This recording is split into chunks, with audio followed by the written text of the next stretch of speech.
ഉണ്ട്. എങ്കിൽ പമ്പ് ഹൗസിന് മുമ്പിലുള്ള സ്ഥലത്ത് ഒരു വേസ്റ്റ് ബോക്സ് വെച്ചിട്ടുണ്ട്. പണം അതിൽ വെക്കുക. വിഷ്ണുവേട്ടൻ എവിടെ? വിഷ്ണുവേട്ടനെ കാണാതെ ഞാൻ പണം തരില്ല. പണം ഭദ്രമായി ആ വേസ്റ്റ് ബോക്സിൽ വച്ച ശേഷം നിങ്ങളുടെ കാറ് പമ്പ് ഹൗസിനുള്ളിലേക്ക് ഓടിച്ചു കയറ്റുക. അവിടെ നിങ്ങളുടെ വിഷ്ണുവേട്ടൻ നിങ്ങളെയും കാത്ത് നിൽക്കുന്നുണ്ടാവും.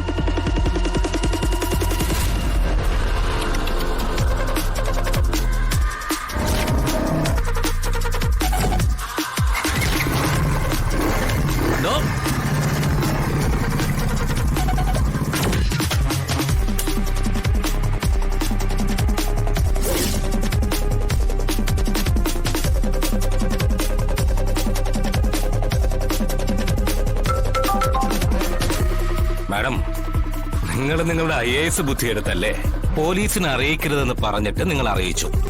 ഞാൻ പണം തന്നില്ലേ? പറഞ്ഞ പണം കൃത്യമായിട്ട് വച്ചതുമില്ല, പോലീസിനെ അറിയിക്കുകയും ചെയ്തു.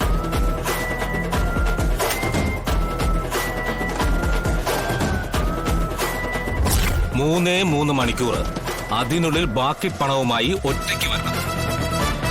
വന്ന വിഷ്ണുവിനെ ജീവനോടെ കൊണ്ടുപോവാം. ഇല്ലെങ്കിൽ വിഷ്ണുവിന്റെ ശവം നാളെ റെയിൽവേ ട്രാക്കിലോ പുഴയിലോ നിങ്ങൾക്ക് കാണേണ്ടി വരും. ഹലോ,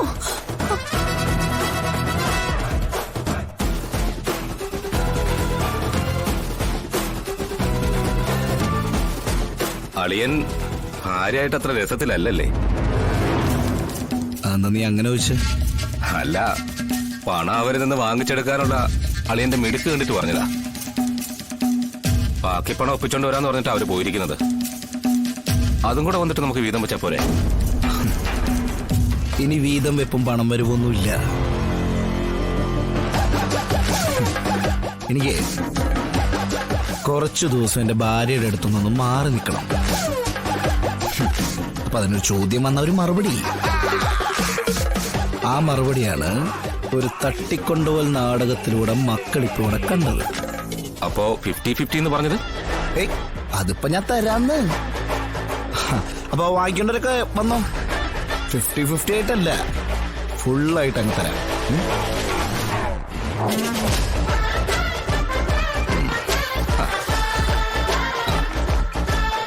നീ ഇങ്ങനൊരു ചതി കാണിക്കുമെന്ന് ഞാൻ ഊഹിച്ചതാ. അതുകൊണ്ടേ ചെറിയൊരു തട ഞാനും കണ്ടിട്ടുണ്ട്.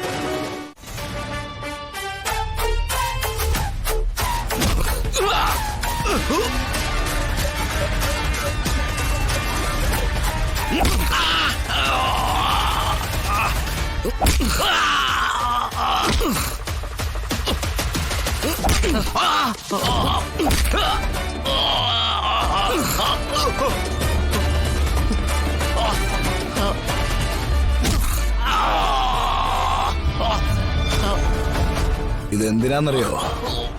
ഇനി കുറെ കാലത്തേക്ക് നീ രണ്ട് കാലിൽ നിൽക്കരുത്. എടാ, നീ എന്റെ ശവം നാളത്തേക്ക് ഒഴുക്കുന്നല്ലടാ പറഞ്ഞേ. എനിക്ക് വേണമെങ്കിൽ നിന്റെയൊക്കെ ശവം ഇന്ന് വേണമെങ്കിൽ ഒഴുക്കണം പന്നെ. പക്ഷേ ഞാനത് ചെയ്യുന്നില്ല.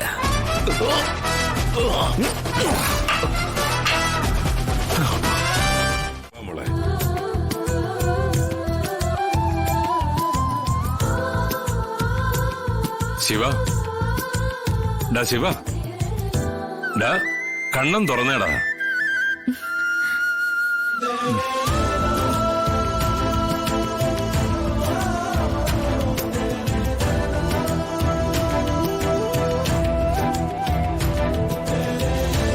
ഡാ, നിന്നെ കാണാൻ ആരാ വന്നിരിക്കുന്നേ നോക്കിയേ.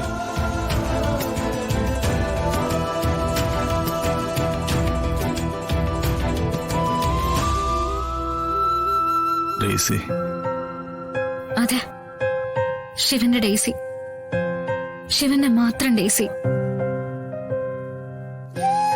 എടാ, എത്ര ദിവസമായെന്നറിയോ അവളിങ്ങനെ കരഞ്ഞു പിടിച്ച് നടക്കാൻ തുടങ്ങിയിട്ട്?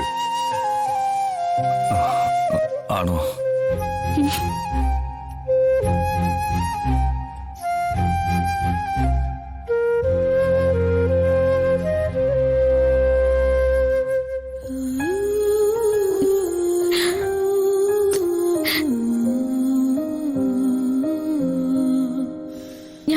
മാതാവിനെ അടുത്ത് പിടിച്ചിരുത്തിയിരിക്കുമായിരുന്നു എന്റെ ശിവനെ സംരക്ഷിക്കാൻ.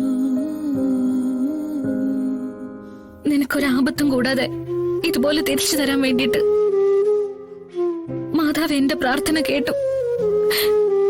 ഇനി നമ്മൾ രണ്ടുപേരും കൂടി പോയി രൂപക്കൂടിന് മുന്നിൽ നിന്ന് തിരിതെളിച്ച് പ്രാർത്ഥിക്കും.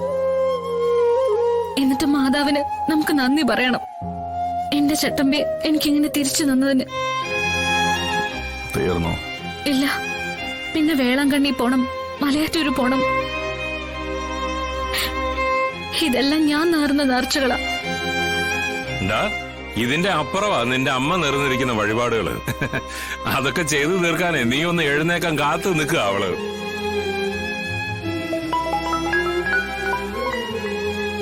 ഹലോ, ഞാനിപ്പോ വരാം. ഞാനേ ആ ലാബ് വരെ ഒന്ന് പോയിട്ട് വരാം. അതെ, സംസാരിക്കുമ്പോ മനസ്സ് തുറന്ന് സംസാരിക്കണം. ഒന്ന് പൊട്ടിക്കരഞ്ഞാലും കുഴപ്പമൊന്നുമില്ല. ഇതൊക്കെ ഇപ്പോഴത്തെ ജനറേഷന്റെ ഭാഗമാണെന്ന് അങ്ങ് കരുതിക്കോളും. എന്നാ പിന്നെ സംസാരിച്ച് തുടങ്ങിയോ?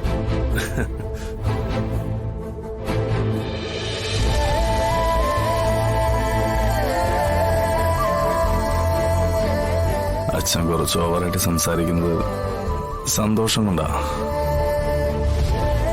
സ്നേഹം മാത്രമേ ഉള്ളൂ മനസ്സ് നിറയെ.